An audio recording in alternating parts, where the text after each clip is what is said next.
Hello, friends. Today's Bible passage is 2 Kings chapter 17. In the 12th year of Ahaz, king of Judah, Hoshea son of Elah became king of Israel in Samaria, and he reigned 9 years. He did evil in the eyes of the Lord, but not like the kings of Israel who preceded him. Shalmaneser, king of Assyria, came up to attack Hoshea, who had been Shalmaneser's vassal and had paid him tribute. But the king of Assyria discovered that Hoshea was a traitor, for he had sent envoys to So, king of Egypt, and he no longer paid tribute to the king of Assyria, as he had done year by year. Therefore Shalmaneser seized him and put him in prison. The king of Assyria invaded the entire land, marched against Samaria, and laid siege to it for 3 years. In the 9th year of Hoshea, the king of Assyria captured Samaria and deported the Israelites to Assyria. He settled them in Halah, in Gozan, on the Habor River, and in the towns of the Medes.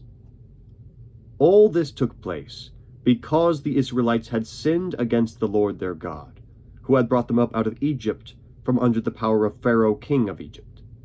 They worshipped other gods and followed the practices of the nations the Lord had driven out before them, as well as the practices that the kings of Israel had introduced.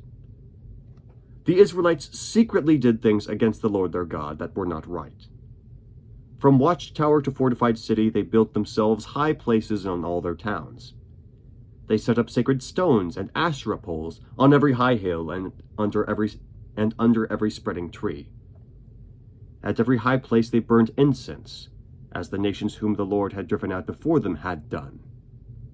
They did wicked things that provoked the Lord to anger. They worshipped idols, though the Lord had said, "You shall not do this."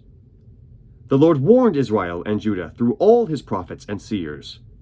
"Turn from your evil ways, observe my commands and decrees in accordance with the entire law that I commanded your fathers to obey, and that I delivered to you through my servants the prophets." But they would not listen, and were as stiff-necked as their fathers, who did not trust in the Lord their God. They rejected his decrees and the covenant he had made with their fathers and the warnings he had given them. They followed worthless idols and themselves became worthless. They imitated the nations around them, although the Lord had ordered them, "Do not do as they do." And they did the things the Lord had forbidden them to do. They forsook all the commands of the Lord their God and made for themselves 2 idols cast in the shape of calves, and an Asherah pole. They bowed down to all the starry hosts, and they worshipped Baal. They sacrificed their sons and daughters in the fire. They practiced divination and sorcery, and sold themselves to do evil in the eyes of the Lord, provoking him to anger. So the Lord was very angry with Israel and removed them from his presence.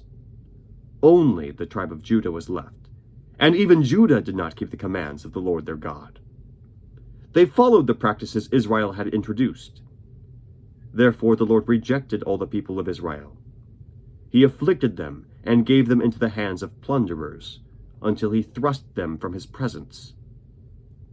When he tore Israel away from the house of David, they made Jeroboam son of Nebat their king. Jeroboam enticed Israel away from following the Lord and caused them to commit a great sin. The Israelites persisted in all the sins of Jeroboam, and did not turn away from them until the Lord removed them from his presence, as he had warned through all his servants and prophets.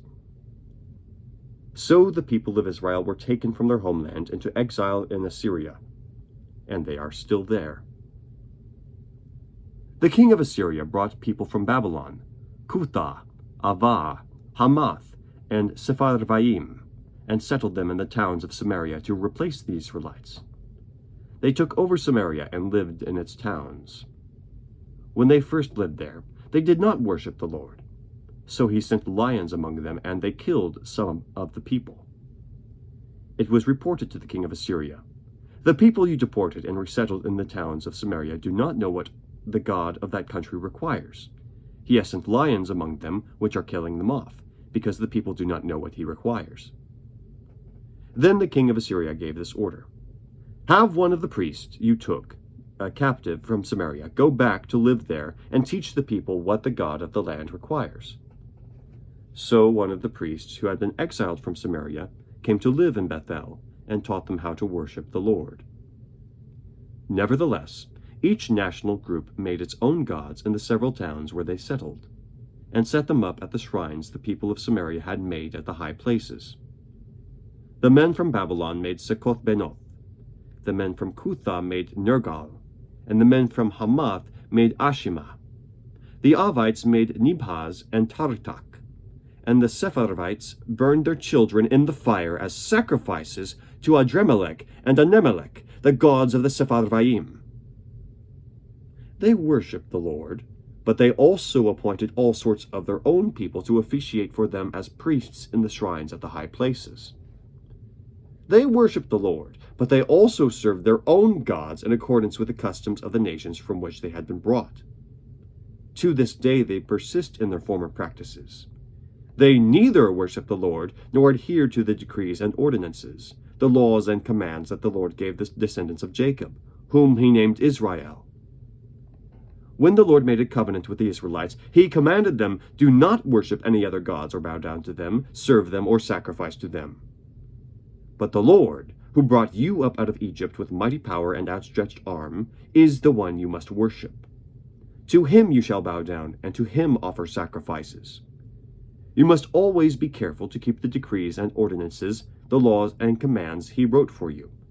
Do not worship other gods. Do not forget the covenant I have made with you, and do not worship other gods. Rather, worship the Lord your God. It is he who will deliver you from the hand of all your enemies." They would not listen, however, but persisted in their former practices. Even while these people were worshiping the Lord, they were serving their idols. To this day, their children and grandchildren continue to do as their fathers did. The word of the Lord. Thanks be to God. Have a great day.